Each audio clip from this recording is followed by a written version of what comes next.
Smoking causes cancer. Smoking kills. புகைப்பிடித்தல் புற்றுநோயை உண்டாக்கும் மற்றும் உயிரை கொல்லும். Consumption of alcohol is injurious to health. மது அருந்துதல் உடல் நலத்திற்கு கேடு விளைவிக்கும். Be safe, don't drink and drive. பாதுகாப்பாக இருப்பீர், மது அருந்துவிட்டு வாகனம் ஓட்டாதீர்.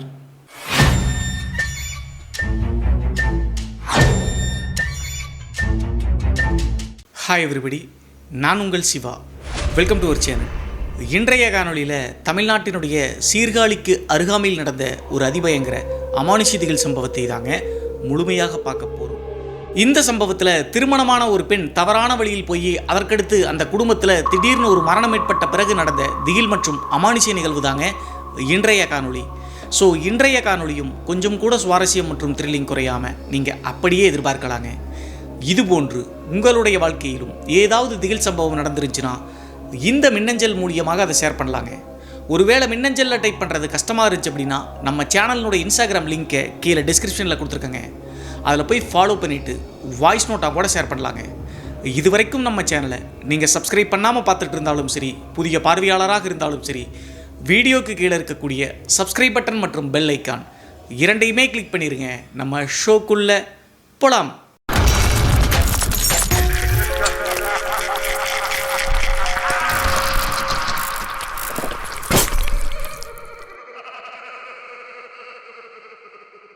இந்த சம்பவம் நான் ஏற்கனவே சொன்ன மாதிரி தமிழ்நாட்டினுடைய சீர்காழியிலிருந்து ஒரு 35 கிலோமீட்டர் தொலைவில் இருக்கக்கூடிய அழகிய கிராமத்தில் 2017 காலகட்டத்தில் நடந்த திகில் நிகழ்வு தாங்க இந்த நிகழ்வு. இந்த சம்பவத்தை நம்மளுக்கு மின்னஞ்சல் மூலியமாக ஷேர் பண்ணது துரைசாமி அப்படிங்கிற நம்ம சேனலினுடைய சப்ஸ்கிரைபருங்க. இந்த சம்பவம் 2017 காலகட்டத்தில் இந்த துரைசாமியினுடைய நெருங்கிய சொந்தக்காரராக இருக்கக்கூடிய சரோஜினி அப்படிங்கிற பெண்ணுக்கு நடந்ததுங்க. அப்படி என்ன நடந்துச்சு அப்படின்னு சொல்லி பார்த்தா, இந்த சரோஜினி அப்படிங்கிற பெண் நான் ஏற்கனவே சொன்ன மாதிரி 2017 காலகட்டத்தில் சீர்காழியிலிருந்து 35 கிலோமீட்டர் தள்ளி இருக்கக்கூடிய ஒரு கிராமத்தில் தாங்க வாழ்ந்தாங்க. அப்போது அவங்களுக்கு அப்பா மட்டும்தாங்க இருந்தாங்க. சரோஜினிக்கு 10 வயது இருக்கும்போதே அம்மா தவறிட்டாங்க. அதற்கடுத்து அவங்களுக்கு சொந்தமாக ஒரு 2 ஏக்கர் நிலம் இருந்திருக்குங்க. அந்த நிலத்தில் தான் அவங்களுடைய அப்பா மற்றும் சரோஜினி வேலை செஞ்சு தன்னுடைய வாழ்வாதாரத்தை பெருக்கிட்டு இருந்தாங்க. ஒரு காலகட்டத்துக்கு மேலே சரோஜினியுடைய அப்பாவும் குடிக்கி அடிமையிட்டாருங்க. அதற்கடுத்து வீட்டையே கவனிக்காம அவர் பாட்டு அவருடைய வேலையை செஞ்சுருந்தாருங்க. இப்படி இருக்கும்போது 2015 காலகட்டத்தில் சரோஜினியுடைய அப்பாவும் தவறிட்டாருங்க. அந்த டைமில் சரோஜினிக்கு தோராயமாக ஒரு 22 to 23 வயதாங்க இருக்கும். இதில் ஒரு முக்கியமான விஷயம் என்ன அப்படி சொல்லி பார்த்தா, சரோஜினி வந்து பார்த்தீங்கன்னா யாராவது உற்றாரோட கல்யாணம் பண்ணிக்கலாம் அப்படின்னு சொல்லிட்டு நீங்கள் நினைப்பீங்க. நிறைய சொந்தக்காரங்க இருந்தாலும் கூட இந்த பெண்கிட்ட ஏறெடுத்து கூட பார்க்க மாட்டாங்க. அதற்கான காரணம் ரொம்ப திமிர் பிடிச்ச ஒரு பெண் அப்படின்னு சொல்லலாங்க. யார் என்ன சொன்னாலும் காதலியே வாங்க மாட்டாங்க. சிறு வயதிலேயே தன்னுடைய அம்மா இறந்து அதற்கடுத்து அப்பா வந்து குடிக்க அடிமையானார் இல்லையா, அப்போதெல்லாம் சொந்தக்காரங்க யாருமே உதவி செய்யல. இப்போது எதற்கு வர்றீங்க அப்படி சொல்லிட்டு கேள்வி கேட்க ஆரம்பிச்சாங்க. இந்த காரணத்தினால சொந்தக்காரங்க யாருமே இந்த பெண்கிட்ட முகம் கொடுத்து கூட பேச மாட்டாங்க. அந்த டைமில் பெற்றோர்களை இழந்த இந்த சரோஜினி அப்படிங்கிறவங்க நான் ஏற்கனவே சொன்ன மாதிரி பூர்வீக நிலமான 2 ஏக்கர் இருந்துச்சு இல்லையா, அதில் வந்து ஆடு மாடு மேய்ச்சிட்டு விவசாயம் செஞ்சுட்டு அதில் வரக்கூடிய வருமானத்தை ஈட்டிட்டு இருந்தாங்க. 2015 காலகட்டத்தில் அவங்களுடைய அப்பா இறந்து 6 மாத காலகட்டம் கழிச்சுங்க. சரோஜினி அப்படிங்கிற அந்த பெண்ணுக்கு நெருங்கிய நண்பராக இருக்கக்கூடிய கணேசன் அப்படிங்கிற நபருங்க, அவர் வந்து சரோஜினிக்கு தூரத்து சொந்தம் அப்படின்னு சொல்லலாங்க. அந்த டைமில் கணேசன் மற்றும் சரோஜினி 2 பேர்த்துக்கும் காதல் மலர ஆரம்பிக்குதுங்க. அந்த ஊரில் சரோஜினி கிட்ட பேசக்கூடிய ஒரே நபர் அப்படின்னா அந்த கணேசன் அப்படிங்கிற நபர் தாங்க. 2015 காலகட்டத்தில் சரோஜினியுடைய அப்பா தவறின பிறகு காதல் ஏற்பட்டுச்சு இல்லையா, கரெக்டாக 2016 காலகட்டம் மிடில்லைங்க 2 பேரும் சேர்ந்து திருமணம் பண்ணிக்கிட்டாங்க. ஊர் முழுவதும் சொந்தக்காரங்க இருந்தாலும் கூட யாருமே இந்த திருமணத்துக்கு போகலீங்க, ஆதரிக்கவும் இல்லை. அது மட்டும் இல்லாமல் இந்த கணேசன் அப்படிங்கிற கல்யாணம் பண்ண இந்த நபர் இருக்கார் இல்லையா, அவருக்கும் வந்து பார்த்தீங்கன்னா சிறு வயதிலிருந்தே அம்மா கிடையாதுங்க. அவங்க அப்பா வந்து கிட்டத்தட்ட ஒரு 6 மாத காலகட்டம்ங்க 2016 அப்படின்னு சொல்லலாம். சரோஜினியுடைய அப்பா 2015 இறந்தார். 2016 காலகட்டத்தில் கணேசனுடைய அப்பா இறந்துட்டாருங்க. அவங்களுடைய அப்பா ஓரளவுக்கு அந்த ஊரில் பேர் வாங்கி வச்சுருந்தாருங்க. அது மட்டும் இல்லாமல் ஊரில் பெரிய தனம் அப்படின்னு சொல்லுவாங்க இல்லையா, அந்த மாதிரி ஒரு போஸ்டிங் மாதிரி வச்சிருந்த நபர் தாங்க இந்த கணேசனுடைய அப்பா. அந்த காரணத்தினால ஊருக்குள்ளே ஒரு பெரிய வீடு இருக்குங்க இந்த கணேஷ் அப்படிங்கிற நபருக்கு. அந்த வீட்டை பற்றி சொல்லணும் அப்படின்னா தோப்பு வீடுன்னு சொல்லுவோம் இல்லையா, நடுவில் வந்து பார்த்தீங்கன்னா மழை பெஞ்சா உள்ளே இறங்குற மாதிரி இருக்கும், சுற்றி ரூம்கள் நிறைய இருக்கும். அந்த மாதிரி வீடு அமைப்பு கொண்ட வீடு தாங்க கணேசனுடைய வீடு. அது மட்டும் இல்லாமல் கணேசனுடைய வீட்டில் ஒரு முக்கியமான விஷயத்தை நீங்கள் நோட் பண்ணி வச்சுக்கோங்க. அந்த வீட்டில் 4-5 ரூம்கள் இருக்குங்க சுற்றி. அதில் ஒரு ரூம் மட்டும் வந்து பார்த்தீங்கன்னா டார்ச் வீடு மாதிரி, மச்சு வீடுன்னு சொல்லுவோம் இல்லையா, அந்த மாதிரி வீடுங்க. அந்த மாதிரி இருக்கக்கூடிய வீட்டில் ஒரு அறை மட்டும் வந்து பார்த்தீங்கன்னா ஃபுல்லாக லாக் ஆகிருக்குங்க. கருவறை எப்படி இருக்கும், ஜன்னல்களே இல்லாமல் அந்த மாதிரி ஒரு அமைப்போடு இருக்கக்கூடிய வீடு இருக்குங்க. எதற்காக காற்றே இல்லாத அளவுக்கு அந்த வீட்டை வச்சிருக்காங்க அப்படின்னு சொல்லி பார்த்தா, அவங்களுக்கும் வந்து பார்த்தீங்கன்னா விவசாய நிலங்கள் நிறைய இருக்குங்க. வருடம் நெல் உற்பத்தி பண்ணாங்க அப்படின்னா அந்த நெற்களை எடுத்து போய் அந்த கருவறை மாதிரி காற்று போகாத அந்த இதில் தான் ஸ்டாக் வைப்பாங்க. அதுக்கு என்ன காரணம் அப்படின்னு சொல்லி தெரியல. யாராவது விவசாயிகள் இருந்தீங்க அப்படின்னா கமெண்ட் பண்ணுங்க. ஸோ அப்படி இருக்கக்கூடிய காட்சியே போகாத கருவறை மாதிரி இருக்கக்கூடிய ஒரு அறையும் அந்த வீட்டில் இருக்குங்க. நீங்கள் தெரிஞ்சுக்கங்க எதுக்காக அப்படி சொல்லிட்டு இந்த வீடியோவை தொடர்ந்து பாருங்கன்னா புரியும். ஒரு வழியாக 2017ஆம் காலகட்டம் இந்த கணேசன் மற்றும் சரோஜினி வாழ்க்கையை தொடங்க ஆரம்பிச்சாங்க, திருமணம் பண்ணி. அதற்கடுத்து வாழ்க்கை கிட்டத்தட்ட ஒரு 6 மாத காலகட்டம் ஸ்மூத்தாக தாங்க போயிட்டு இருந்துச்சு. அந்த டைமில் தான் கணவன் மனைவிக்கிடையே எப்போதும் வர மாதிரி பிரச்சனை வர ஆரம்பிச்சுங்க. என்னதான் கணவன் மனைவியாக சந்தோஷமாக வாழ்ந்தாலும் கூட சின்ன சின்ன ஊடல்கள் அப்புறம் இந்த சண்டைகள் வருங்க. அதுலேருந்து மீண்டு வர்றதாங்க தாம்பத்தியம் அப்படிங்கிறது, திருமணம் அப்படிங்கிறது. ஆனால் இவங்க 2 பேரும் அதுக்கு சரியான நபர்கள் கிடையாது அப்படின்னே சொல்லலாங்க. என்ன நடச்சு அப்படின்னு சொல்லி பார்த்தா 2 பேரும் கல்யாணம் பண்ணி ஒரு 6 மாத காலகட்டத்திலேயேங்க திடீர்னு அடிக்கடி 2 பேத்துக்கும் வாக்குவாதம் ஏற்பட ஆரம்பிச்சுங்க. ஏற்கனவே சொன்ன மாதிரி இந்த சரோஜினி அப்படிங்கிறவங்க கொஞ்சம் திமிரு பிடிச்ச பெண் தானே, தான் செய்வது தான் சரி அப்படின்னு சொல்லிட்டு பேசக்கூடிய பெண்ங்க. இதுதான் முக்கிய காரணம்ங்க கணேசன் மற்றும் சரோஜினிக்கு சண்டை வருவதுக்கு. அந்த டைம்ல அந்த கணேசன் அப்படிங்கிற ஒரு சொந்தக்காரங்களாம் இருக்காங்க இல்லையா, அவங்ககிட்ட போய் இப்படி பண்றா, நீங்க கேள்வி கேட்க மாட்டீங்களா, எனக்கு அப்பாவும் கிடையாது அம்மாவும் கிடையாது இல்லை அப்படி சொல்லி சொல்லும்போது யாருமே அக்செப்ட் பண்ணலீங்க. நீ எதற்கா திருமணம் பண்ண, எங்கிட்ட கேட்டா திருமணம் பண்ண, நாங்களே கல்யாணத்துக்கு வரல, அந்த திமிரு பிடிச்சவளை திருமணம் பண்ணல, நீ தான் அனுபவிக்கணும் அப்படின்னு சொல்லிட்டு எல்லாரும் பேச ஆரம்பிச்சாங்க. அதே நேரத்தில் அப்படி மீறி வந்து சரோஜினி கிட்ட பேசினாலும் கூட நான் ஏற்கனவே சொன்ன மாதிரி யார் பேச்சையும் கேட்க மாட்டாங்க. உன் வாழ்க்கையை ஒழுக்கமா பாரு, அப்புறம் எங்கிட்டவா அப்படின்னு சொல்லிட்டு பேசுவாங்க, மட்டும் மரியாதை இல்லாம. இந்த காரணத்தினால யாருமே சரோஜினியை கண்டிக்க ஆடே இல்லைங்க. இப்படி இருக்கும்போது இந்த கணேசன் ரொம்ப நொந்து போய் ஒரு விஷயத்தில் ஈடுபட ஆரம்பிச்சாருங்க. கணேசன் அப்படிங்கிறவர் சிறு வயதிலிருந்தே மது பழக்கத்திற்கு அடிமையானவர் கிடையாதுங்க. ஆனால் சண்டை வர்றதுக்கு பின்னாடி யாருமே நம்மளுக்கு ஆதரவா இல்லையே அப்படின்னு சொல்லிட்டு குடிக்க அடிமையாக ஆரம்பிச்சாருங்க. இந்த டைம்லையும் சரோஜினி அதை பெருசாக எடுத்துக்கலீங்க. தன்னுடைய கணவனை உதாசீனப்படுத்திட்டு குடிச்சிட்டு கிடந்தாலும் கூட சாப்பிடுன்னு சொல்கிறது கிடையாது, என்ன பிரச்சனைன்னு சொல்லிட்டு கேட்கறது கிடையாது, அப்படியே விட்டுட்டாங்க. போக போக ஒரு 2 மாதம் 3 மாத காலகட்டத்தில் இன்னொரு பிரச்சனை வர ஆரம்பிச்சுங்க அந்த குடும்பத்திற்கு. அது என்ன அப்படின்னு சொல்லி பார்த்தா, அந்த 2 ஏக்கர் சொந்த நிலம் இருக்குன்னு சொன்னோம் இல்லையா, அந்த நிலத்தில் ஒரு நாள் வந்து இந்த டிராக்டரை வச்சு உழுவாங்க இல்லையா, அந்த உழுவுறதுக்கு ஏதோ ஒரு நண்பர் மூலியமாக பக்கத்தூரில் போய் டிராக்டரை கொண்டு வர சொல்லியிருக்காங்க. அப்போது இவங்க இருக்கக்கூடிய கிராமத்திலிருந்து ஒரு 4 கிலோமீட்டர் 5 கிலோமீட்டர் தள்ளி இன்னொரு கிராமத்தை சேர்ந்த டிராக்டர் வச்சிருக்கக்கூடிய நபர் அவர் தாங்க. அவர் வந்து வண்டி எடுத்துட்டு நேராக சரோஜினியுடைய தோட்டத்துக்கு வராருங்க. வந்துட்டு தோட்டத்தை வந்து பார்த்தீங்கன்னா உழுதுட்டு கிளம்பும்போது இவங்க 2 பேரும் பேசி பழக ஆரம்பிக்கிறாங்க, சரோஜினி மற்றும் அந்த நபர். அந்த டிராக்டர் ஓட்ட வந்த நபரினுடைய பேர் செல்வம்ங்க. அந்த செல்வம் மற்றும் சரோஜினி ஃபோன் நம்பரை ஷேர் பண்ணி அதற்கடுத்து பேச ஆரம்பிச்சாங்க. ஏற்கனவே சொன்ன மாதிரி கணவரோடு கொஞ்சம் விரிசல் இருக்கக்கூடிய காரணத்தினால இந்த செல்வம் அப்படிங்கிறவர் இதை பயன்படுத்திக்கிட்டாருங்க. அப்போது போக போக இந்த செல்வம் மற்றும் சரோஜினி கணவன் மனைவியாக வாழ ஆரம்பிச்சாங்க, ஊருக்கு தெரியாம. அதே நேரத்தில் இவங்க 2 பேரும் சந்திச்சுக்கிறது இந்த 2 ஏக்கர் தோட்டம் இருக்கு இல்லையா, அந்த தோட்டத்துக்கு வந்து வேலை பார்க்குற மாதிரி சரோஜினி வந்துட்டு காலையில் வந்தாங்க அப்படின்னா சாயந்தரம் வரைக்கும் அங்கே தாங்க இருப்பாங்க. அதே நேரத்தில் இந்த செல்வம் அப்படிங்கிற ஒரு பைக் எடுத்துட்டு வந்து 2 பேரும் அங்கே இருப்பாங்க. நிறைய ஊர் மக்கள் இதை பார்த்து எல்லா பக்கமும் பேச ஆரம்பிச்சிட்டாங்க. இந்த பேச்சு கொஞ்சம் கொஞ்சமாக கணேசனுடைய காதுகளில் விழுகுதுங்க. அதற்கடுத்து கணேசனால தன்னுடைய மனைவியை கட்டுப்படுத்தவே முடியலைங்க. ஊருக்குள்ள தப்பா பேசுறாங்கடி, ஏன்டி இப்படி பண்ற அப்படி சொல்லி கேட்கும்போது நான் அப்படிதான் பண்ணுவேன் அப்படி சொல்லிட்டு திமிரா பேச ஆரம்பிச்சிட்டாங்க. அப்போதான் கணேசன் ரியலைஸ் பண்ணவே ஆரம்பிச்சாருங்க, நம்ம செஞ்சது எவ்வளோ பெரிய தவறு. ஊர் முழுவதும் வந்து பார்த்தீங்கன்னா யாருமே இவளை அக்செப்ட் பண்ணிக்கவே மாட்டேன்ட்டாங்க, கல்யாணம் பண்ணிக்காத அப்படி சொல்லிட்டு தான் கணேசனுடைய சொந்தக்காரங்களாம் சொன்னாங்க. அதை மீறி நம்ம திருமணம் பண்ணிக்கிட்டோமே, இது நம்மளுக்கு தேவையான தண்டனை தான் அப்படி சொல்லிட்டு யோசிக்க ஆரம்பிச்சு மறுபடியும் வந்து மது பழக்கத்திற்கு அடிமையாக ஆரம்பிச்சாருங்க. அதே நேரத்தில் அதையெல்லாம் கண்டுக்காம இந்த செல்வம் அப்படிங்கிற டிராக்டர் டிரைவரோடு நல்ல உல்லாசமாக இருக்க ஆரம்பிச்சாங்க இந்த சரோஜினி அப்படிங்கிறவங்க. இப்படி போயிட்டே இருக்கும்போது ஒரு நாள் கணேசன் அப்படிங்கிறவர் எங்கேயோ வெளியே சுற்றி முடிச்சுட்டு வீட்டுக்கு ஒரு 7 மணிக்கு வந்திருக்காருங்க. வீட்டுக்கு வந்து பார்க்கும்போது தோப்பு வீடு மாதிரி தான் இருக்குன்னு சொன்னேன். அந்த வீடு முழுவதும் பூட்டி இருக்குங்க, யாருமே இல்லை. தன்னுடைய மனைவி எங்கே போனா, தோட்டத்துக்கு தானே போயிருப்பா அப்படி சொல்லிட்டு நேராக தோட்டத்தை நோக்கி மது போதையிலேயே போயிருக்காருங்க. அங்கே போய் பார்க்கும்போது கணேசனுக்கு ஒரு பெரிய ஷாக்ங்க. என்ன ஆச்சு அப்படின்னு சொல்லி பார்த்தா, இந்த செல்வம் அப்படிங்கிற இல்லீகல் ரிலேஷன்ஷிப் இருக்கார் இல்லையா, அவரும் சரோஜினியும் அந்த தோட்டத்து சாலையில் வந்து பார்த்தீங்கன்னா கணவன் மனைவி மாதிரி இருக்கிறத பார்த்துட்டாருங்க. பார்த்துட்டு இவர் மது போதையில் இருந்தாலும் கூட மனசே உடஞ்சு போயிட்டாருங்க. அங்கேயே கதறி பயங்கரமாக அழுதுருக்காருங்க. இப்படி அழுகிறத பார்த்து சரோஜினிகிட்ட இருந்து விலகின செல்வம் அப்படிங்கிறவர் ஒரு புன்சிரிப்பு சிரிச்சுட்டு கிண்டல் பண்ண மாதிரி பண்ணிட்டு நேராக கிளம்பி போயிட்டாருங்க. கொஞ்சம் கூட அவருக்கு மனசு உறுத்தவே இல்லைங்க. அதற்கடுத்து சரோஜினி அப்படிங்கிற இந்த பெண்ணை அடிக்கவே பாயிறாருங்க இந்த கணேசன் அப்படிங்கிறவர். ஆனால் இதுலேயும் ஒரு பிரச்சனை என்ன அப்படி சொல்லி பார்த்தா, இந்த சரோஜினி அப்படிங்கிற பெண்ணை கணேசன் வந்து பார்த்தீங்கன்னா போய் அடிக்கும்போது அவங்களும் திருப்பி அடிக்கிறாங்க. கடைசியாக ஒரு வழியாக 2 பேரும் ஊருக்குள் இருக்கக்கூடிய வீட்டுக்கு வந்துட்டாங்க. வீட்டுக்கு வந்த பிறகும் எல்லாத்துக்கிட்டையும் போய் சொந்தக்காரங்கிட்ட நடந்த நிகழ்வுகள் எல்லாம் சொல்றாங்க. சொல்லும்போது மறுபடியும் சரோஜினியை வந்து திட்டம் கூட, அதாவது ஏன் இப்படி பண்றேன்னு கேட்கறது கூட வரவே இல்லைங்க. அந்த நாள் இரவு மட்டும் தான் கணேசனை பார்த்தாங்க. அதற்கடுத்து ஒரு 4 நாள் 5 நாள் எங்கே போனாருன்னே தெரியலீங்க. அந்த கிராமத்திலே இல்லை, வெளியே எங்கேயும் போயிட்டாருக்கு. ஊரை விட்டு போன கணேசன் 5 நாள் கழிச்சு தாங்க அந்த கிராமத்துக்கு திரும்ப வந்திருக்காரு. வந்தவர் எப்போதும் போல நார்மலாக இருக்கிற மாதிரி இல்லைங்க. தண்ணி அடித்தாலும் கூட நல்லா ஸ்ட்ராங்காக தாங்க இருப்பார், அழுவார், அப்படி இப்படிலாம் பண்ணுறாங்களே அப்படின்னு சொல்லிட்டு சொந்தக்காரங்கிட்ட சொல்லுவார். ஆனால் அன்றைய நாள் கிராமம் முழுவதும் அவரை பார்த்து மிரண்டு போயிட்டாங்க. என்ன ஆச்சு அப்படி சொல்லி பார்த்தா, அவருடைய மைண்ட் வந்து பார்த்தீங்கன்னா நார்மலாகவே இல்லைங்க, ஸ்டேபிளாகவே இல்லை. பைத்தியம் முடிச்ச மாதிரி ஊர் தெரு முழுவதும் அப்படியே சுற்றுறாருங்க. அது மட்டும் இல்லாமல் தன்னைத்தானே என்னென்னமோ பேசுகிறாருங்க. போய் நிறுத்தி என்னன்னு கேட்டாலும் கூட பதில் சொல்ல மாட்டேங்கிறாரு. கிறுக்கு பிடிச்ச மாதிரி சிரிக்கிறாருங்க. அவருடைய கண்ட்ரோல்லேயே அவர் இல்லை அப்படின்னு சொல்லிட்டு சொந்தக்காரங்கெல்லாம் தெரிஞ்சுட்டாங்க. இதில் ஒரு குறிப்பிடப்பட வேண்டிய விஷயம் என்ன அப்படின்னு சொல்லி பார்த்தா, கணேசன் வந்து பார்த்தீங்கன்னா ஊரை விட்டு போய் 4 நாள் 5 நாள் கழிச்சு தான் வந்தார். அதே நேரத்தில் அடுத்த நாள் காலையில் வீட்டில் போய் பார்க்கும்போது சரோஜினியும் வீட்டில் இல்லைங்க, வீடு முழுவதும் பூட்டியிருக்கு. அப்போது கணவன் மனைவி 2 பேரும் சேர்ந்து தான் இங்கே கோயில் குளத்துக்கு போயிருப்பாங்களா அப்படின்னு சொல்லிட்டு நினைச்சிட்டாங்க. ஆனால் 5 நாள் கழிச்சு திரும்ப ரிட்டர்ன் வரும்போது கணேசன் மட்டும் தாங்க வந்திருக்காரு. இதெல்லாம் பார்த்த சொந்தக்காரங்கள 2-3 பேர் உன் பொண்டாட்டி எங்கடா அப்படின்னு சொல்லி கேட்கும்போது எதுவுமே பதில் பேசாம தான் நான் ஏற்கனவே சொன்ன மாதிரி பித்து பிடிச்ச மாதிரி பேசுறாருங்க. அதற்கடுத்து ஊர்க்காரங்க அடுத்த ஒரு விஷயத்தை பேச ஆரம்பிச்சாங்க. என்ன ஆச்சு அப்படின்னு சொல்லி பார்த்தா, இவர் பைத்தியம் முடிச்ச மாதிரி இருக்காரு. இவரோட சரோஜினி வரல அப்படின்னா 5 கிலோமீட்டர் தள்ளி அந்த டிராக்டர் டிரைவரோட தானே உல்லாசமாக இருந்தாங்க இந்த சரோஜினி அப்படிங்கிற பெண். அவரோடு கூப்பிட்டு ஓடிட்டாங்களாட்டிருக்கு. அதனால தான் இந்த பையன் இப்படி ஆயிட்டா அப்படின்னு சொல்லிட்டு ஊருக்குள்ளே பேச ஆரம்பிக்கிறாங்க.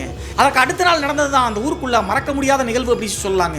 நான் ஏற்கனவே சொன்ன மாதிரி இந்த கணேசன் அப்படிங்கிற ஒரு ஊரை விட்டு போய் 5 நாள் கழிச்சு தான் அந்த கிராமத்துக்கு வந்து இப்படி பைத்தியம் முடிச்ச மாதிரி இருக்காரு. அதுக்கு அடுத்த நாள் காலையிலிங்க என்ன ஆச்சு அப்படின்னு சொல்லி பார்த்தா, இந்த கணேசனுடைய வீட்டை சுற்றி பயங்கரமாக துர்நாற்றம் அடிக்க ஆரம்பிக்குதுங்க. பக்கத்து வீட்டுக்காரங்களுக்கெல்லாம் கொஞ்சம் கொஞ்சமாக நாற்றம் அடிக்கிறத பார்த்து என்ன அப்படின்னு சொல்லிட்டு எல்லா பக்கமும் சுற்றி முற்றி பார்க்குறாங்க. நாய் பூனைக்கான செத்து கிடக்குதா அப்படின்னு சொல்லிட்டு எங்கே பார்த்தும் எல்லாமே நார்மலாக தாங்க இருக்கு. அதற்கடுத்து இந்த துர்நாற்றம் எங்க அடிக்குது அப்படின்னு சொல்லிட்டு பக்கத்து வீட்டுக்காரங்கெல்லாம் நல்லா நோட் பண்ணி பார்க்கும்போது தான் கணேசனுடைய அந்த கருவறை மாதிரி இருக்குன்னு சொன்ன இல்லையா, காற்று வராம ஒரு ரூம், அந்த ரூம் சைடுல இருந்தா துர்நாற்றம் அடிக்குது அப்படின்னு சொல்லிட்டு பார்த்துட்டு அதற்கடுத்து கணேசனுடைய உற்றார்கள் எல்லாம் சேர்ந்து அந்த ரூமினுடைய கதவை கடப்பாரை போட்டு அடிச்சு உடைக்கிறாங்க. உடைச்சு பார்க்கும்போது ஊர்க்காரங்கெல்லாம் மறந்து போயிட்டாங்க. என்ன ஆச்சு அப்படின்னு சொல்லி பார்த்தா, அந்த காற்றே போகாத அளவுக்கு இருக்கக்கூடிய அந்த கருவறை இருக்கு இல்லையா, அந்த கருவறையினுடைய விட்டம் இருந்திருக்குங்க. மரம் விட்டம் மாதிரி அழகுக்காக போடுவாங்க. அந்த விட்டத்தில் வந்து பார்த்தீங்கன்னா கயிறு போட்டு தூக்கி போட்டு தொங்கியிருக்காங்க இந்த சரோஜினி அப்படிங்கிறவங்க. இதை பார்த்த உடனே ஊர்க்காரங்க மிரண்டு போயிட்டாங்க. நான் ஆல்ரெடி சொன்னேன் இல்லையா, இந்த ஊரை விட்டு போய் கணேசன் வந்து 5 நாள் ஆச்சு. முன்னாடி நாள் இரவு தான் வந்தார். இப்போதோட சேர்த்து 6 நாள் ஆச்சுங்க. அந்த சண்டை வந்த தோட்டத்தில் போய் முதல் முறை கள்ளக்காதலனோடு பார்த்தா அன்றைய நாள் இரவே வந்து சரோஜினி இறந்து போயிட்டாங்களா இருக்குங்க. தானா தூக்கு போட்டு தற்கொலை பண்ணிட்டாங்களா அல்லது இப்போ பித்து பிடிச்ச மாதிரி தெரியுற இந்த கணேசன் அப்படிங்கிறவர் இப்படி பண்ணிட்டாரா அப்படின்னு சொல்லிட்டு ஒன்றுமே புரியலிங்க. அதற்கடுத்து வேற வழி இல்லாமல் காவல்துறையினருக்கு இன்ஃபார்ம் பண்ணிட்டாங்க. காவல்துறையினர் வந்து எல்லாத்தையும் செக் பண்ணி பார்த்துட்டு இந்த கணேசன் அப்படிங்கிறது தான் பைத்தியம் முடிச்ச மாதிரி இருக்காரு, இவரை அரெஸ்ட் பண்ணி எடுத்து போய் கஸ்டடியில் வைக்கிறாங்க. ஆனால் இந்த மென்டல் ஸ்டெபிலிட்டி இல்லாத காரணத்தினால இவர் எடுத்து போய் மனநல காப்பகத்தில் சேர்த்திடுறாங்க 2-3 நாட்கள்லேயே. இதில் ஒரு முக்கியமான விஷயம் என்ன அப்படி சொல்லி பார்த்தா, அந்த வீட்டுக்குள் இருந்து சரோஜினியுடைய சடலத்தை வெளியே கொண்டு வரதுக்குள்ள காவல்துறையினருக்கு போதும் ஆயிடுச்சுங்க. நான் ஏற்கனவே சொன்ன மாதிரி அவங்க இறந்து கிட்டத்தட்ட 6 நாள் ஆச்சாட்டுருங்க. ஊரை விட்டு போய் கணேசன் வந்து பார்த்தா 5 நாள் கழித்து தான் வந்தார். அதுக்கு அடுத்த நாள் தான் சடலத்தை கண்டுபிடிச்சிருக்காங்க. முதல் முறை அந்த தோட்டத்தில் கணேசன் வந்து அந்த செல்வம் மற்றும் சரோஜினி ஒன்றா இருக்கிறத பார்த்தாங்க இல்லையா, அன்றைய நாள் இரவே இந்த பெண் இறந்துருப்பாங்களாட்டுருங்க. அதற்கடுத்து 6 நாள் கழிச்சு இப்படி எடுக்கும்போது உடம்பெல்லாம் எப்படி வீங்கி போய் உப்பி போய் அழுகி இருக்கும். ஸோ அந்த காரணத்தினால கஷ்டப்பட்டு தாங்க வெளியே எடுத்துட்டு வந்திருக்காங்க. ஒட்டுமொத்த ஊர் மக்களும் பக்கத்திலேயே நிற்க முடியலைங்க. சொல்லப்போனால் மிக கொடூரமாக தாங்க சரோஜினி இறந்திருக்காங்க. அதற்கடுத்து தான் இவர் எடுத்து போய் மென்டல் ஸ்டெபிலிட்டி இல்லாத காரணத்தினால மனநல ஹாஸ்பிட்டலில் சேர்த்திட்டாங்க. கிட்டத்தட்ட 1 மாத காலகட்டம் கழிச்சு அந்த ஊரில் அதற்கு பிறகுதான் சரோஜினியுடைய ஆவியினுடைய ஆட்டம் தொடங்க ஆரம்பிச்சுங்க. எல்லா வீடியோக்களையும் சொல்கிற மாதிரி அமானுஷ்ய புயல் வீச ஆரம்பிச்சுங்க அந்த கிராமத்தாருக்கு. என்ன நடந்துச்சு அப்படின்னு சொல்லி பார்த்தா, சரோஜினி இறந்த பிறகு ஒரு மாத காலகட்டம் கழிச்சுங்க அந்த வீட்டு வழியா முன்னாடி தான் ரோடு இருக்கு, சரோஜினியுடைய கணவனுடைய வீட்டுக்கு முன்னாடி அந்த கிராமத்தில் இருக்கக்கூடிய ஒரு பெண்மணிங்க. அந்த பெண்ணுக்கு வந்து பார்த்தீங்கன்னா ஒரு 20 வயசு இருக்கும். பக்கத்து ஊரில் இருக்கக்கூடிய ஒரு ஏதோ மில்லில் போய் வேலை செஞ்சுருப்பாங்களாட்டுங்க. ஒரு வாரம் பகல் அப்படின்னா ஒரு வாரம் நைட் ஷிஃப்ட்டுங்க. அப்படி இருக்கும்போது கரெக்டாக சரோஜினி இருந்து 30 நாள் கழிச்சு ஒரு நாள் நைட் ஷிஃப்ட்டுக்கு போயிட்டு நைட் ஒரு 12 மணிக்கு வேனில் கொண்டு வந்து அந்த பெண்ணை இறக்கி விட்டுருக்காங்க. அதுக்கடுத்து அந்த வேனை விட்டு இறங்கின பெண் நேராக இந்த சரோஜினி இறந்து போன அந்த வீட்டுக்கு முன்னாடி வீதியில் தாங்க வந்து அவங்க வீட்டுக்கு வந்து சேரணும். அதே மாதிரி நைட்டு ஒரு 12:30 மணி 1 மணி தோராயமாங்க அந்த சரோஜினி வீட்டுக்கு முன்னாடி வந்து நடந்து வந்துட்டு இருக்காங்க. அப்படி வந்துட்டு இருக்கும்போது சரோஜினியோட இந்த வீட்டு வாசலை தாண்டிட்டாங்க. தாண்டி போயிட்டு இருக்கும்போது திடீர்னு அந்த பெண்ணினுடைய பேரை சொல்லி கூப்பிட்டுருக்காங்க. அந்த பெண்ணினுடைய பேர் சுமதிங்க. சுமதி அப்படின்னு சொல்லிட்டு கூப்பிட்றதை கேட்டு டக்குன்னு திரும்பி பார்த்த உடனே அந்த பெண் பயங்கர அதிர்ச்சி ஆயிட்டாங்க. என்ன ஆச்சு அப்படின்னு சொல்லி பார்த்தா, சரோஜினியுடைய வீட்டை தாண்டி வந்ததுக்கு பின்னாடி தான் கூப்பிட்ட மாதிரி இருந்துச்சு. திரும்பி பார்க்கும்போது சரோஜினியுடைய வீட்டு நிலவு இருக்கு இல்லையா, காம்பவுண்ட் பக்கத்தில் அந்த நிலவு பக்கத்தில் அந்த பெண்மணி நின்று இருக்காங்க ஆவி உருவத்தில். தத்ரூபமாக அந்த இறந்து போன சரோஜினுடைய ஆவியினுடைய உருவத்தை பார்த்து அப்படியே மயக்கம் போட்டு சுமதி அப்படிங்கிறப்படி கத்திக்கிட்டே விழுந்துட்டாங்க. அதற்கடுத்து சத்தத்தை கேட்டு எல்லாரும் ஓடி வந்து தூக்கி தண்ணியை தெளிச்சு எழுப்புறாங்க. எழுப்பி என்னாச்சுமா அப்படின்னு சொல்லி கேட்கும்போது அவளை நான் பார்த்தேன் அப்படி சொல்றாங்க. என்ன நடந்துச்சு புரியுற மாதிரி சொல்லு அப்படி சொல்லிட்டு அவங்களுடைய அப்பாவும் அம்மாவும் திட்டிருக்காங்க. அதற்கடுத்து தான் நடந்த நிகழ்வுகளை அப்படியே சொல்லியிருக்காங்க. அந்த வீட்டை தாண்டி ஒரு 5 அடி 6 அடி வந்தேன். சுமதின்னு யாரோ கூப்பிட்ட மாதிரி இருந்துச்சு. டக்குன்னு திரும்பி பார்க்கும்போது நிலவாசல் பக்கத்தில் ஆங்கவாரமாக நின்னா. அது மட்டும் இல்லாமல் கடைசியாக வந்து பார்த்தீங்கன்னா 6 நாள் கழிச்சு தானே இறக்கும்போது அந்த சடலத்தை எடுத்தாங்க. அழுகி போய் உப்பி போய் தான் இருந்தாங்க. அதே உருவத்தோட்டத்தில் தான் அந்த உருவம் நின்றுருக்குங்க. நார்மலாக பார்த்தாவே பயமாக இருக்கும் இறந்தவங்களுடைய ஆவி பார்க்கும்போது. ஆனால் சாகும்போது எவ்வளோ கொடூரமாக செத்தாங்க அப்படின்னு சொன்னோம் இல்லையா, அந்த உருவத்தோட்டத்தை பார்த்தாங்க மயக்கம் போட்டு கத்திட்டு கீழே வந்திருக்காங்க. இந்த நிகழ்வை சொன்ன உடனே ஊர்க்காரங்களுக்கு நம்பர் தான் வேண்டாமா அப்படின்னு சொல்லி தெரியலீங்க. முதல் முறை அப்படி நியூஸ் கேள்விப்பட்ட காரணத்தினால அந்த டைமில் தான் அதை உறுதிப்படுத்தும் வகையில் ஒரு 2 நிமிஷம் 3 நிமிஷத்துல இன்னொரு பயங்கரம் நடக்குதுங்க. அந்த விழுந்து கிடந்த இடத்துல தான் தண்ணியை தெளிச்சு இப்படி டிஸ்கஸ் பண்ணிட்டு இருக்காங்க. திடீர்னு அந்த கருவறை மாதிரி இருக்கக்கூடிய அந்த பகுதி தோப்பு வீடு உள்ளதான் இருக்கு. அந்த சைடு இருந்து அந்த சரோஜினியுடைய அழுகு குரல் அப்படியே கேட்குதுங்க. கிட்டத்தட்ட ஒரு 4 வீடு 5 வீட்டை சேர்ந்த ஆண்கள் பெண்கள்லாம் அந்த சுமதி அப்படிங்கிற அந்த மயக்கம் போட்டு விழுந்த கிடந்த பெண்ணை தான் தூக்கி ஆறுதல் படுத்திருக்காங்க. அந்த நேரத்தில் தான் கரெக்டாக அந்த அழுகுரல் கேட்குதுங்க. அந்த அழுகுரலை கேட்ட உடனே டிஸ்கஸ் பண்ணிட்டு பேசிட்டு இருந்த அந்த நபர்கள் எல்லாமே பேச்சை நிறுத்திட்டு உத்து கேட்குறாங்க.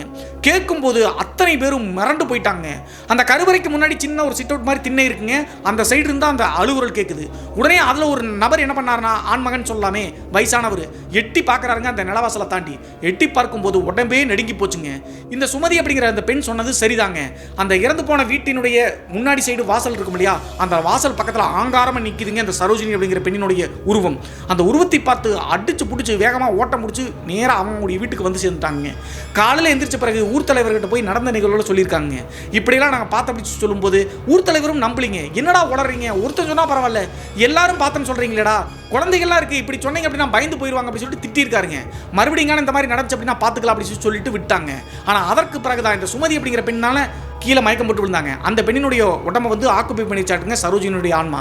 அதை உறுதிப்படுத்தும் வகையில் கிட்டத்தட்ட ஒரு 4 நாள் 5 நாள்லேயே வந்து பார்த்தீங்கன்னா பயங்கர வீக் ஆகிட்டாங்க இந்த சுமதி அப்படிங்கிற பெண். அது மட்டும் இல்லாமல் மில்லு வேலைக்கு போயிட்டு இருந்தாங்க இல்லையா, எந்திரிக்க கூட முடியலைங்க. படுக்கையை விட்டு பயங்கரமான காய்ச்சல் வந்து ஹாஸ்பிட்டல் கூட்டு போய் இன்ஜெக்ஷன் பண்ணி திரும்பி வீட்டுக்கு கூட்டு வந்தால் மறுபடியும் வந்துடுது. அதே நேரத்தில் ஒரு வார காலகட்டம் சுத்தமாக சாப்பிடவே முடியலைங்க. எதை சாப்பிட்டாலும் கூட வாமிட் பண்ணி அப்படியே வெளியே வந்துடுதுங்க. கிட்டத்தட்ட ஒரு 10 நாளில் உயிருக்கு போராடுற மாதிரி சுமதியினுடைய நிலைமை வந்துருச்சுங்க. ரெஸ்ட் ரூமுக்கு கூட கைத்தாங்களா கூட ஆளை பிடிச்சிட்டாங்க, தூக்கிட்டு போகிற அளவுக்கு அந்த பெண்மணி ஆகிட்டாங்க. கடைசியாக அந்த பெண் மயக்கம் போட்டு விழுந்து 10 நாள் கழிச்சு உடம்பு வீக்காக இருக்காங்கன்னு சொன்னியா, அன்றைய நாள் இரவு சாப்பாடெல்லாம் கொடுத்துட்டு அவங்களுடைய அம்மாவும் அப்பாவும் மனசில் கடவுளை வேண்டிட்டு என் பிள்ளையை நீ தான் காப்பாற்ற வேண்டிட்டு படுக்க வச்சுட்டாங்க. அந்த பெண் தான் படுக்கை விட்டு எந்திரிக்கணும் அப்படின்னா அவங்களுடைய அம்மாவுடைய துணை வேணும். மிட் நைட் டைமில் ரெஸ்ட் ரூம் வருது அப்படின்னு சொல்லிட்டு சுமதியினுடைய அம்மா எந்திரிச்சு பார்க்கும்போது தன்னுடைய மகளை காணுங்க. அவளை படுக்கையிலிருந்து எழுப்பி விடணும்னா நம்மளுடைய உதவி வேணும். எங்கே போனா அப்படின்னு சொல்லிட்டு சுற்றி முற்றியும் எல்லா பக்கம் தேடுறாங்க, எங்கேயுமே காணோம். அந்த டைமில் சந்தேகத்தின் அடிப்படையில் எங்கேயுமே இல்லாத காரணத்தினால கடைசியாக அந்த நள்ளிரவு நேரத்தில் அந்த சரோஜினி இறந்து போன அந்த வீடு இல்லையா, தோப்பு வீடு, அந்த வீட்டுக்கு சைடு போகிறாங்க. அந்த வீட்டினுடைய நுழைவாயில் பக்கத்தில் போய் எட்டி பார்க்குறாங்க சுமதியினுடைய அம்மா மற்றும் அப்பா. எட்டி பார்க்கும்போது பயங்கரமான ஷாக்குங்க. இவங்க நினச்ச மாதிரியே வீடு வந்து பார்த்தீங்கன்னா பெரிய வீடு, நடுவில் வந்து பார்த்தீங்கன்னா தொட்டில் மாதிரி மழை பெஞ்சா உள்ள வர மாதிரி இருக்கும் இல்லையா, அதனுடைய சென்ட்ரு பகுதியில் அந்த நள்ளிரவு நேரத்தில் இந்த சுமதி அப்படிங்கிற பெண் நின்றுருக்காங்க அன்கான்சியஸாக. அப்போ தன்னுடைய மகளை பார்த்த அந்த அம்மாவும் அப்பாவும் சுமதியை பார்த்து பாப்பா என்னாச்சு அப்படின்னு சொல்லிட்டு ஓடவேங்க. சுமதிக்கு பக்கத்தில் நெருங்கின அடுத்த செகண்டேங்க அந்த பெண் வீக்காக தான் இருந்தாங்கன்னு சொன்னேன் இல்லையா, ஆனால் அந்த வீக்னஸ் எல்லாம் இல்லாத மாதிரி பயங்கர ஸ்ட்ராங்கான மாதிரிங்க.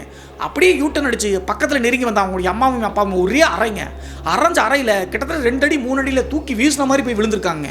ஷாக் ஆகிட்டாங்க சுமதியினுடைய அப்பாவும் அம்மாவும். நம்முடைய மகள் உயிருக்கு போராடி வீக்காக இருந்தாலே இப்போது என்ன இப்படி அடிக்கிறா அப்படின்னு சொல்லிட்டு என்னமா ஆச்சு அப்படின்னு சொல்லி கேட்கும்போது நான் சுமதி இல்லடா சரோஜினி அப்படி சொல்லியிருக்காங்க.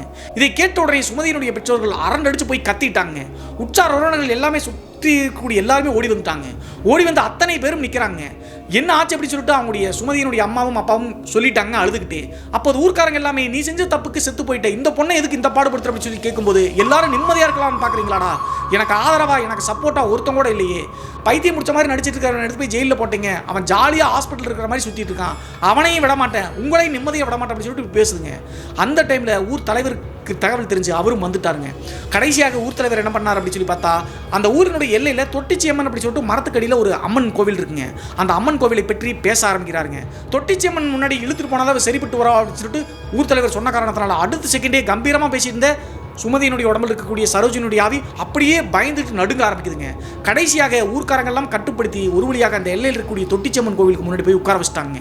அந்த கோவிலுக்கும் ஒரு பயங்கரமான வரலாறு இருக்குங்க. இருந்தாலும் சிம்பிளாக சொல்கிறேன். கிட்டத்தட்ட ஒரு 20-30 வருடங்களுக்கு முன்னாடிங்க அந்த ஊரில் விளையாண்ட சின்ன குழந்தைகள்லாம் வச்சுக்கோங்களேன். அந்த குழந்தைகள் வந்து பார்த்தீங்கன்னா பக்கத்தில் இருக்கக்கூடிய குளத்தில் வந்து களிமண்ணா இட்டு வந்து அந்த ஊஞ்ச மரத்துக்கடியில் அம்மனா நினச்சி சின்ன பிள்ளைல விளையாடுவோம் இல்லையா சாமி மாதிரி, அதே மாதிரி வச்சு கும்பிட்ட அம்மன் தாங்க இந்த தொட்டிச்சம்மன் அப்படிங்கிறவங்க. நம்ம எல்லாமே ஆன்மீகத்தில் நாட்டம் வச்சு அப்படின்னா ஏதாவது பிரபலமான கோயில்களை போய் தேடி போய் சாமியை கும்பிடுவோம். ஆனால் அந்த குழந்தைகள் வந்து பார்த்தீங்கன்னா மனசில் வஞ்சமே இல்லாமல் குளத்தில் இருக்கக்கூடிய களிமண்ணை கொண்டு வந்து இதுதான் அம்மன் அப்படி சொல்லிட்டு மனசார வேண்டின காரணத்தினால தான் அங்கே வந்து அருள் பாலிச்சிச்சு அப்படின்னு சொல்லிட்டு ஊர்க்காரங்க சொல்கிறாங்க. அதான் நான் சொல்கிறேனே, இன்னொரு பெரிய வீடியோவாக அந்த கோவிலை பற்றி சொல்கிறேன். நல்லா சுவாரஸ்யமாக இருக்கும். நிறைய திகில் நிகழ்வுகள் அந்த ஏரியாவில் நடந்திருக்கு. சுற்றி இருக்கக்கூடிய கிராமத்தில் எல்லாருமே வந்து பார்த்தீங்கன்னா ஏதாவது பிரச்சனை அப்படின்னா அந்த கோயிலுக்கு தான் வருவாங்க, பேய் பிடிச்சாலும் கூட. அந்த அளவுக்கு சக்தி வாய்ந்த அம்மன் தாங்க அந்த தொட்டிச்சி அம்மன்.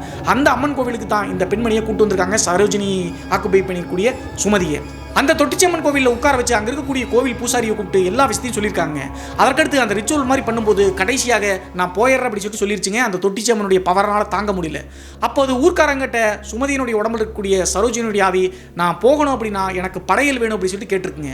சில அசைவ உணவுகளை கேட்டிருக்குங்க. அதையெல்லாம் செஞ்சு கொண்டு வந்து கொடுத்த பிறகு எல்லாத்தையும் சாப்பிட்டு முடிச்சுட்டு ஒரு வழியாக சுமதியினுடைய உடம்பை விட்டு நீங்கி போயிருச்சாட்டுருங்க.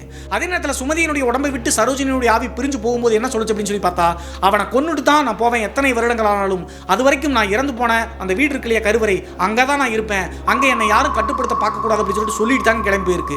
அதே மாதிரி கிட்டத்தட்ட 6 மாதம் 7 மாத காலகட்டம் வரைக்கும் அந்த மணநல ஹாஸ்பிட்டலே தாங்க அந்த கணவரான கணேசன் அப்படிங்கிறவர் இருந்திருக்காரு. அதற்கடுத்து வந்து பார்த்தீங்கன்னா கேஸ் நிற்கல, அதான் மென்டல் ஸ்டெபிலிட்டி இல்லை அப்படின்னு நிற்காது.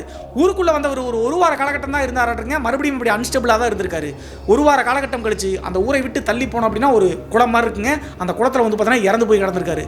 நார்மலாக அவராக விழுந்து இறந்தாரா அல்லது அந்த ஆன்மா வந்து சொன்ன மாதிரி பழி வாங்கிருச்சா அப்படின்னு சொல்லிட்டு தெரியலிங்க. இந்த சம்பவம் 2017 காலகட்டத்தில் எங்கள் ஊரில் நடந்தது அப்படின்னு சொல்லிட்டு இந்த துரைசாமி அப்படிங்கிறவர் சொல்லி முடிச்சாருங்க. இந்த சம்பவத்தை பற்றிய உங்களுடைய கருத்து என்ன அப்படின்னு சொல்லிட்டு மறக்காமல் கமெண்ட் பாக்ஸில் கமெண்ட் பண்ணுங்கள். இதுபோன்று உங்களுடைய வாழ்க்கையிலும் ஏதாவது திகில் சம்பவம் நடந்துருச்சுன்னா இந்த மின்னஞ்சல் மூலியமாக அதை ஷேர் பண்ணலாங்க. ஒருவேளை மின்னஞ்சலில் டைப் பண்ணுறது கஷ்டமாக இருந்துச்சு அப்படின்னா நம்ம சேனலோட இன்ஸ்டாகிராம் லிங்கை கீழே டிஸ்கிரிப்ஷனில் கொடுத்துருக்காங்க. அதில் போய் ஃபாலோ பண்ணிவிட்டு வாய்ஸ் நோட்டாக கூட ஷேர் பண்ணலாங்க. மீண்டும் ஒரு த்ரில்லிங்கான அமானுஷ்ய எபிசோடுடன் உங்களை சந்திக்கும் வரை நான் உங்கள் சிவா.